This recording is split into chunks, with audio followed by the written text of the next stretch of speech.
drinking it, it's acknowledging that all the plants on this earth, they're put here on purpose for a purpose. And all plants have a voice.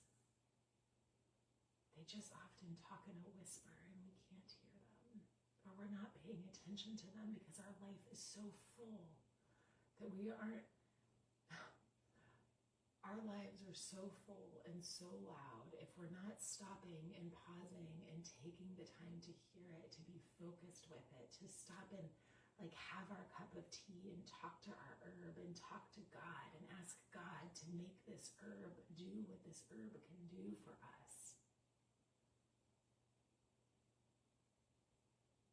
And then talk to it. How does this herb want to teach me? How does this herb want to show me something? Just really getting to know the one single herb deeply, intimately. That's what we do. That's what I do.